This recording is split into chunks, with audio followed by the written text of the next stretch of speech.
అదేమిటో నాకు సరిగ్గా కనిపించడం లేదు.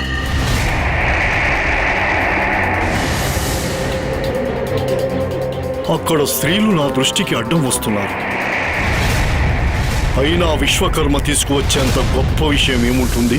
దేవశిల్పి విశ్వకర్మ ఊయలను తీసుకొచ్చిన తరువాత దానిని అలంకరించటానికి ఆదిశక్తికి ఏ కష్టమూ కలగకుండా చూసుకోవటానికి ఏం చేయాలో అని ఆలోచించారు.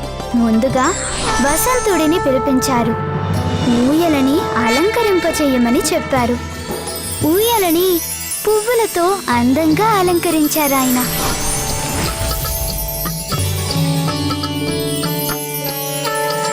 ప్రణామాలు మాత.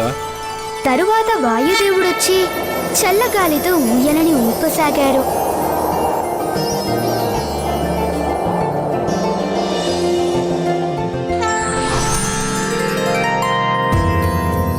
ఆ తర్వాత చంద్రదేవుడు సూర్యదేవుడు వచ్చి మాత ఆడుకోవటానికి ఆట బొమ్మలు కట్టారు.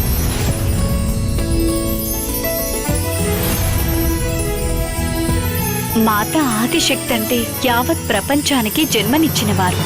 ఇప్పుడు వారి బాల్యాన్ని, ఈ సంపూర్ణ సృష్టిని చూసుకోవడానికి దేవాది దేవతలందరూ ఆనందమయంగా చేస్తారు.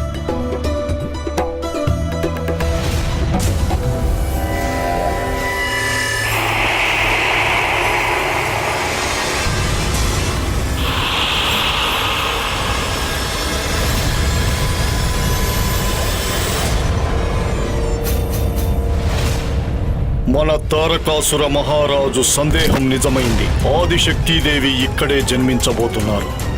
ఆదిశక్తి బాలరూపానికి సేవలు చేయడం కోసమై దేవాది దేవతలందరూ కలిసికట్టుగా తగిన ఏర్పాట్లు చేస్తున్నారు. ఆలస్యం అమృతం విషమన్నారు కదా. అసుర మహారాజు ఆదేశం గుర్తుందిగా. ఒకవేళ అక్కడ మైనావతి దేవి గర్భాన్ని ధరించినట్లయితే తనని అక్కడికక్కడే నమిలి మింగే, అప్పటికప్పుడే తనని అంతం చేసే. ఇప్పుడు ఆ మైనాదేవి ఉండదు. ఆమె పుత్రిక ఆదిశక్తి మిగలదు.